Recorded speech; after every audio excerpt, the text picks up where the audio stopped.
Hello everyone, welcome to our YouTube channel design your dreams.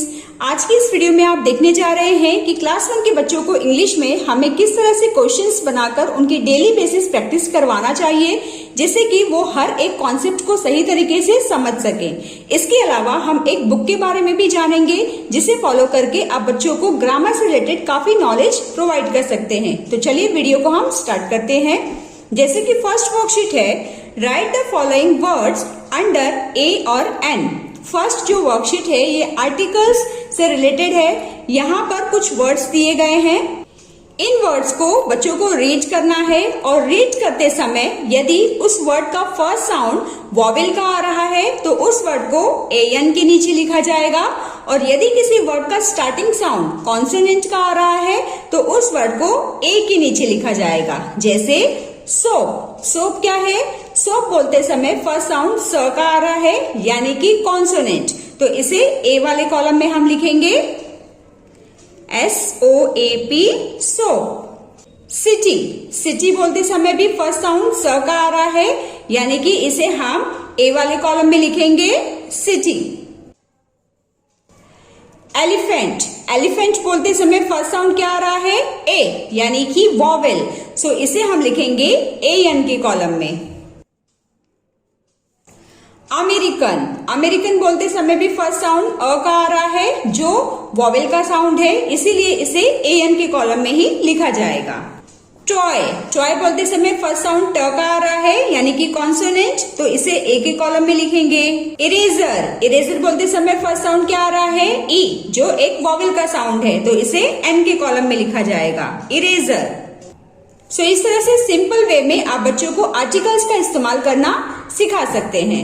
Second worksheet is write whether the following statements are true और false.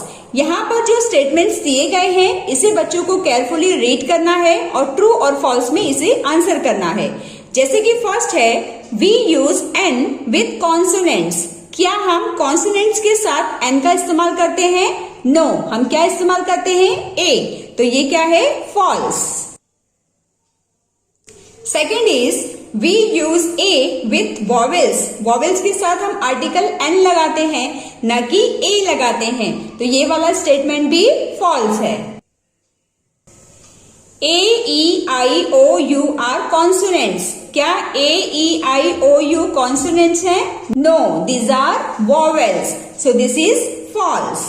We can use an with honour. Honour बोलते समय first sound क्या आ रहा है? ओ, यानी कि vowel, तो vowel के साथ हम आर्टिकल एन लगाते ही हैं, so this statement is true.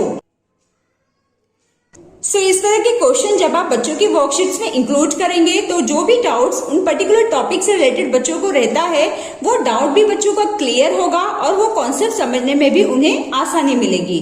तो आप इस तरह के क्वेश्चंस बच्चों को हर एक टॉपिक के लिए प्रैक्टिस करवाएं। सेकेंड वर्कशीट में बच्चों को मैचिंग एक्टिविटी के थ्रू आंसर करना है। एक तरफ नाउन्स दिए गए हैं और एक तरफ है प्रोनाउन। नाउन्स यानी name of person, place, things और एनिमल, और प्रोनाउंस क्या होते हैं? जब किसी सेंटेंस में जो नाउन होता है वो बार बार रिपीट होता है ना, तो हम नाउन को रिपीट ना करते हुए उसकी जगह पर प्रोनाउन वाले वर्ड्स का इस्तेमाल करते हैं। तो यहाँ पर बच्चों को नाउन्स को करेक्ट प्रोनाउंस के साथ मैच करना है। जैसे फादर। फादर क्या है? मेल जेंडर, तो मेल के लिए हम कौन से प्रोनाउन का इस्तेमाल करते हैं? प्रोनाउन ही, तो फादर मैच हो जाएगा ही के साथ। मदर। मदर क्या है? फीमेल जेंडर, तो फीमेल के साथ हम क्या लगाते हैं? प्रोनाउन शी, तो यहाँ पर हम लिखेंगे बी, यानी कि मदर के साथ हम प्रोनाउन शी का इस्तेमाल करेंगे। My brother and I. जब हम अपने बारे में और किसी और के बारे में बात करते हैं तब हम प्रोनाउन वी का इस्तेमाल करते हैं, यानी कि हम, तो हम इसके लिए प्रोनाउन वी का यूज करेंगे।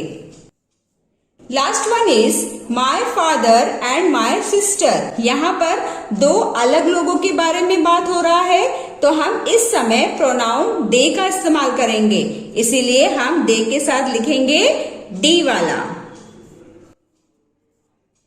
सो इस तरह से सिंपल वे में आप बच्चों को करेक्ट प्रोनाउन का इस्तेमाल करना भी सिखा सकते हैं। तो ऐसे ही वर्कशीट यदि आप बच्चों को डेली प्रैक्टिस करवाना चाहते हैं तो इसके लिए आप एक बुक भी प्रेफर कर सकते हैं। तो आइए हम इस बुक को देख लेते हैं, फिर हम आगे की वर्कशीट भी देखेंगे। और हमारी ये वर्क बुक है ओसवाल बुक्स की तरफ से, ये क्लास 1 इंग्लिश के लिए ही है। इसमें हर एक चैप्टर को बहुत ही बेहतरीन तरीके से एक्सप्लेन किया गया है और आपको बिल्कुल भी डाउट करने की जरूरत नहीं है, क्योंकि इसमें हर एक बोर्ड का सिलेबस कवर्ड होता है। तो आप बिना किसी डाउट के इस बुक को बच्चों के रेगुलर प्रैक्टिस के लिए इस्तेमाल कर सकते हैं। इस बुक की खासियत यह है कि इसमें ना ग्रामर के हर एक इम्पॉर्टेंट टॉपिक जैसे nouns, one and many, gender, हर एक इम्पॉर्टेंट टॉपिक को कवर किया गया है। और जो भी चैप्टर्स दिए गए हैं फ्रेंड्स, इसमें बहुत ही सिंपल लैंग्वेज में और पिक्चर्स के हेल्प से बच्चों को एक्सप्लेन किया गया है। और चैप्टर के स्टार्टिंग में अगर हम देखेंगे ना तो हमें एक माइंड मैप मिल जाता है। इस माइंड मैप के हेल्प से हम बच्चों को सिखा सकते हैं कि इस पर्टिकुलर टॉपिक में वो कौन कौन सी चीजें सीखने जा रहे हैं। और ये जो माइंड मैप है ये एग्जाम के वक्त भी हमारी काफी हेल्प कर सकता है। हम बहुत ही कम समय में उस पर्टिकुलर टॉपिक से रिलेटेड बच्चों को एक्सप्लेन कर सकते हैं। और हर एक टॉपिक को जब हम बच्चों को सिखा देते हैं ना तो उस टॉपिक से रिलेटेड काफी सारे क्वेश्चंस हमें मिल जाते हैं। देखिए जैसे कि ये क्वेश्चन नंबर 1 है, इसमें ऑप्शंस दिए गए हैं जो बच्चों को करेक्टली रीड करते हुए उस करेक्ट ऑप्शन को चूज करना है। तो इस तरह के क्वेश्चंस इस बुक में दिए गए हैं। इसके अलावा मैचिंग एक्टिविटी मिल जाती है।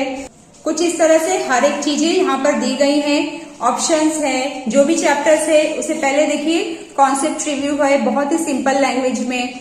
उसके बाद पिक्चर्स के हेल्प से, माइंड मैप के हेल्प से हर एक चीजों को एक्सप्लेन किया गया है। काफी सारे क्वेश्चंस मिल जाते हैं।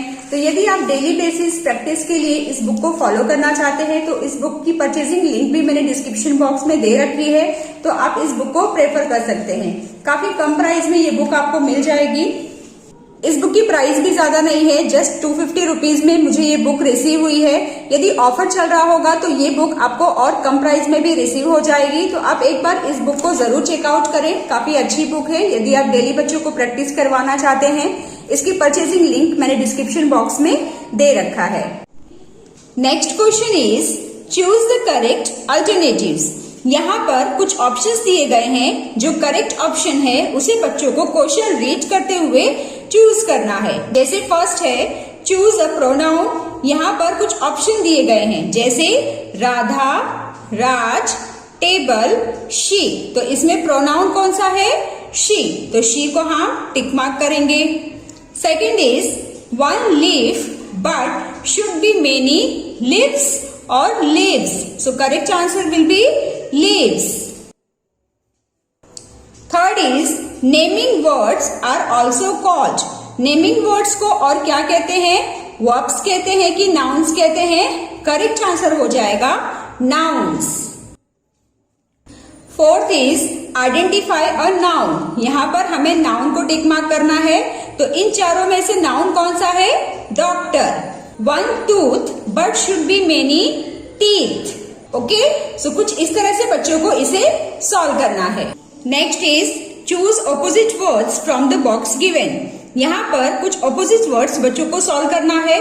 जैसे स्ट्रॉन्ग, स्ट्रॉन्ग का ऑपोजिट क्या हो जाएगा? Weak. High, low.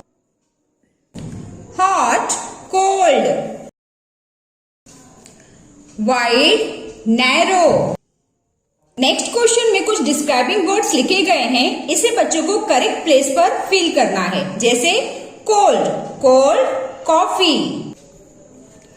Deep, sea. Clever, fox. Sure, grapes. Okay, next is write the given proper nouns correctly. यहाँ पर कुछ प्रॉपर नाउन्स लिखे गए हैं, इसे बच्चों को करेक्टली लिखना है। जब भी हम प्रॉपर नाउन्स लिखते हैं तो उसमें एक वर्ड हो या दो वर्ड हो, हर एक वर्ड का फर्स्ट लेटर कैपिटल होना चाहिए। जैसे ताजमहल, ताजमहल में टी तो कैपिटल है लेकिन महल क्या है? स्मॉल लेटर से शुरू किया गया है, तो इसमें एम को भी कैपिटल में ही लिखा जाएगा। ताज महल। महात्मा गांधी महात्मा का M कैपिटल में लिखा जाएगा। लास्ट इज उत्तर प्रदेश, ये दोनों का फर्स्ट लेटर कैपिटल होगा। सो इस तरह से जब भी हम प्रॉपर नाउन्स लिखते हैं तो उसका जो फर्स्ट लेटर होगा वो हमेशा कैपिटल में ही लिखा जाएगा। फिल इन द ब्लैंक्स, यहाँ पर बच्चों को करेक्ट वर्ड्स लिखकर ब्लैंक्स को कंप्लीट करना है। जैसे दिस इज माई बैट, इसका फर्स्ट लेटर स्मॉल है, इसीलिए यही यहाँ पर लिखा जाएगा because this is common noun. Common noun का जो फर्स्ट लेटर होता है वो स्मॉल में ही लिखा जाता है। Second is dash live here, तो आई हमेशा कैपिटल में ही लिखा जाता है, तो आई को हम कैपिटल में लिखेंगे। माई बर्थडे फॉल्स इन मे, यहां पर भी मे लिखा गया है, लेकिन मे क्या है, प्रॉपर नाउन है, तो प्रॉपर नाउन का जो फर्स्ट लेटर होता है वो हमेशा कैपिटल में ही होता है, इसीलिए हम ये वाला मे लिखेंगे। Last one is I love dogs, this one is the correct one. So friends, ये रही हमारी आज की वर्कशीट। आई होप इससे आप सभी को काफी हेल्प मिली होगी। तो चलिए मिलते हैं अब हम नेक्स्ट वीडियो में। Till then bye bye and take care.